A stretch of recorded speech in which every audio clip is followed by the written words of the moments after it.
Santo, Santo Dios. Santo, Santo, Santo, Dios omnipotente, canto de mañana tu excelsa majestad. Santo, Santo, Santo, fuerte y clemente, Dios sobre todo, Rey de eternidad. Santo, Santo, Santo, ángeles te adoran, echan sus coronas del trono en derredor.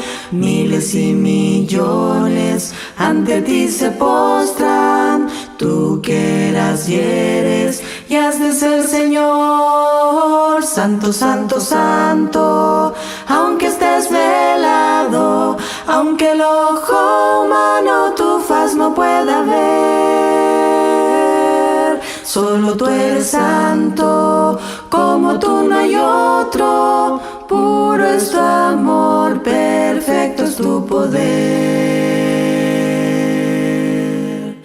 puro es tu amor. Santo, Santo, Santo, tú eres Dios.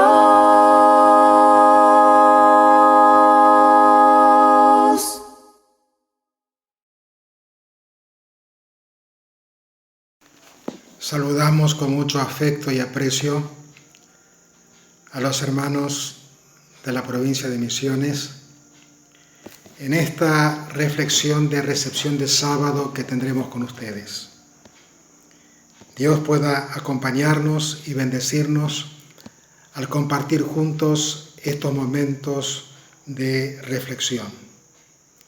Quiero llevarles a la carta del apóstol San Pablo a los Hebreos, capítulo 3, los últimos versículos, a partir del versículo 16.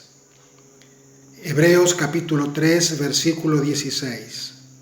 Pregunta el apóstol: ¿quiénes fueron los que habiendo oído le provocaron?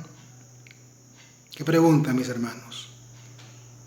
Y contesta el apóstol con una pregunta: ¿no fueron todos los que salieron de Egipto por mano de Moisés? Dios había llamado al pueblo de Israel de Egipto luego de más de 4 siglos de esclavitud para poder conquistar la tierra prometida, la Canaán terrenal. Y por mano poderosa de Moisés, Dios pudo liberar a ese pueblo de la esclavitud egipcia y salir por el desierto para que en pocos días o semanas pudiesen conquistar la tierra. Había que expulsar a los amorreos, a los jebuseos, a los pereceos, a los cananeos. Sí, exigía esfuerzo, estrategia y conocimiento. Pero no fue así. El versículo 17: ¿y con quiénes estuvo él disgustado 40 años? ¿Con quiénes estuvo él disgustado 40 años? Claro, fue el pueblo, porque el pueblo vagaba por el desierto en vez de definidamente entrar en la tierra que el Señor le había anticipado dar. Y estuvieron vagando 40 años por pecados, porque lo menciona el versículo: no fue con los que pecaron cuyos cuerpos cayeron en el desierto. Los que pecaron. ¿Cuál fue el pecado de Israel, mis hermanos? Que los llevó a la demora de 40 años entrar en Canaán. La murmuración, básicamente, contra los líderes, y la incredulidad.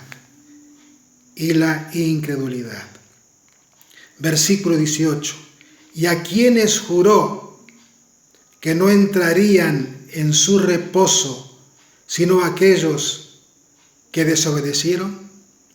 Atención, mis hermanos, a esta frase. Y a quienes juró que no entrarían en su reposo.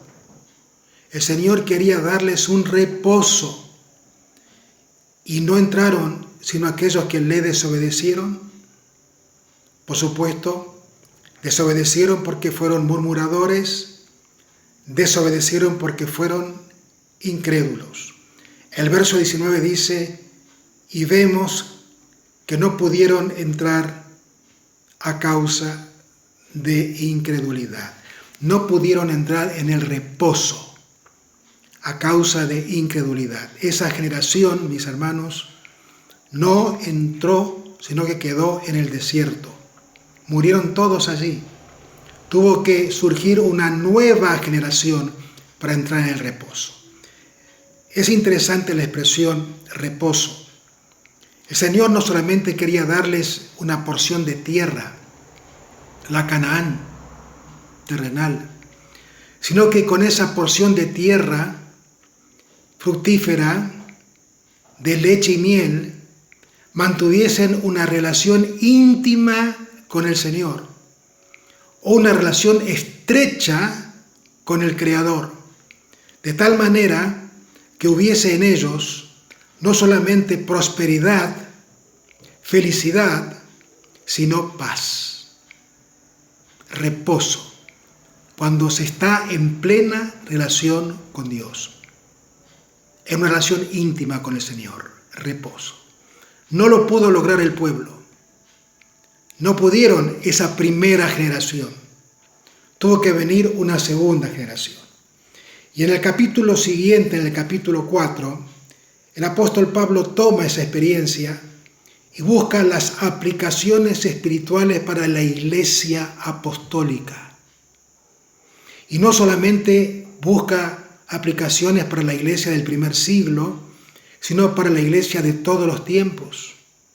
Y llega a nosotros, y llega a nuestros días. Dice, temamos pues, no sea que permaneciendo aún la promesa de entrar en su reposo, alguno de vosotros perezca, no haberlo alcanzado. Impresionante, mis hermanos, impresionante la aplicación que hace el apóstol. No sea que permaneciendo aún la promesa de entrar en su reposo, alguno de vosotros parezca no haberla alcanzado. Dios quiere que alcancemos el reposo. Dios desea que tengamos el reposo y que podamos disfrutar de ese relacionamiento íntimo y personal con Él, teniendo, por supuesto, paz. Verso 2, porque también a nosotros, noten mis hermanos, porque también a nosotros se nos ha anunciado la buena nueva como a ellos.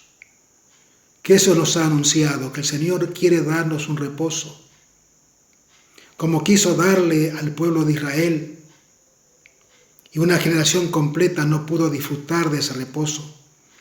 Tuvo que suscitar el Señor una nueva generación para que ellos sí pudiesen entrar en el reposo, habiendo entregado sus vidas en primer lugar al Señor, consagrado su ser, su persona. Porque también a nosotros se nos ha anunciado la buena nueva como a ellos, pero no les ha,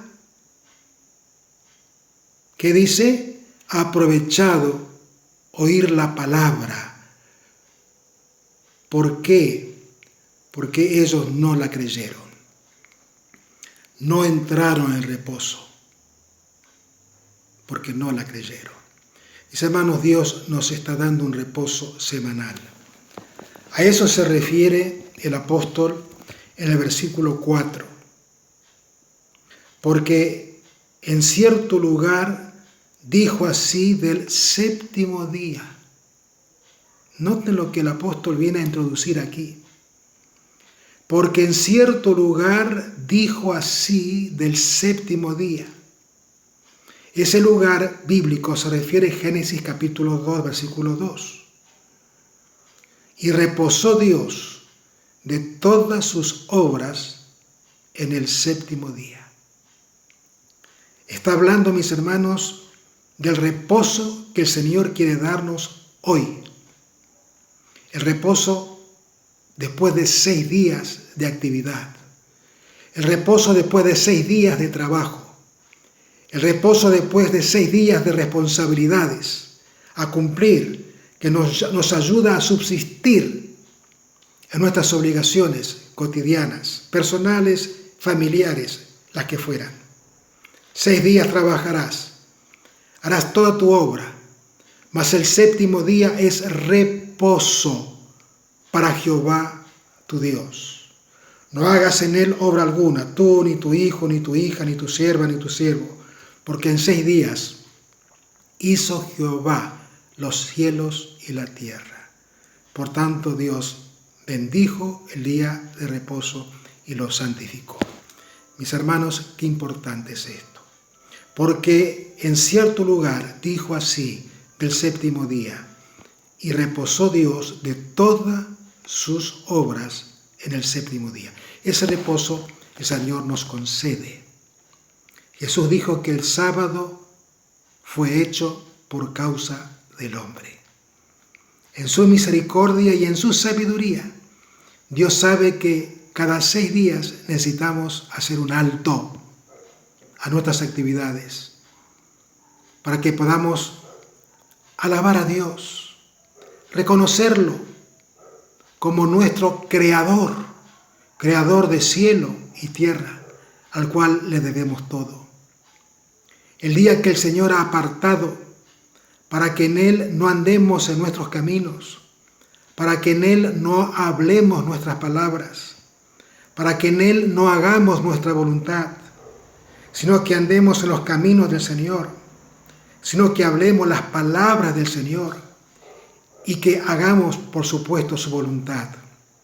Si así hacemos, te deleitarás en Jehová. Dice, y yo te haré subir sobre la tierra, te bendeciré en gran manera. Mis hermanos, en Hebreos capítulo 4, versículo 9 dice, por tanto, queda un reposo para el pueblo de Dios. Es una reflexión final que hace el apóstol en este capítulo. Por tanto, queda un reposo para el pueblo de Dios, para el pueblo de Dios del presente, para la iglesia cristiana de hoy. Queda un reposo en el cual nosotros podemos tener una relación íntima, personal con el Señor. Y ese reposo es, por cierto, el sábado. Versículo 10, porque el que ha entrado en su reposo, también ha reposado de sus obras como Dios de las suyas. ¿Has entrado tú en el reposo del Señor? ¿Dejado de lado las obras de la semana para poder tener la bendición de Dios plenamente y poder entrar en el deleite espiritual de una relación íntima con Él? Porque el que ha entrado en su reposo también ha reposado de sus obras como Dios de las suyas. Mis queridos hermanos, el Señor nos invita a entrar en su reposo. Y entrar en su reposo significa dejar de lado las responsabilidades, los caminos, las palabras, la voluntad nuestra que hemos hecho en 6 días y abocarnos a alabar y adorar al Señor en plenitud. Dice el versículo 11, ya en una exhortación final, procuremos, pues, entrar en aquel reposo. No va a ser fácil, mis hermanos, porque hay un enemigo, ya sabemos cuál es, cuál león rugiente, que anda a nuestro alrededor para que no podamos entrar en ese reposo. Un enemigo espiritual que querrá distraernos en cosas pasajeras y temporales y no eternas, como el Señor quiere darnos. Procuremos, pues, entrar en aquel reposo. ¿Cuál es aquel? 6 días trabajarás y el 7º es reposo para Jehová tu Dios, para que podamos alabarle, para que podamos adorarle, para que podamos engrandecerle. Procuremos, pues, entrar en aquel reposo para que ninguno caiga en semejante ejemplo de desobediencia, hablando del reposo que el pueblo de Israel desechó, para que ninguno caiga en semejante ejemplo de desobediencia. Mis hermanos, que el Señor nos ayude para que podamos entrar en su reposo pleno.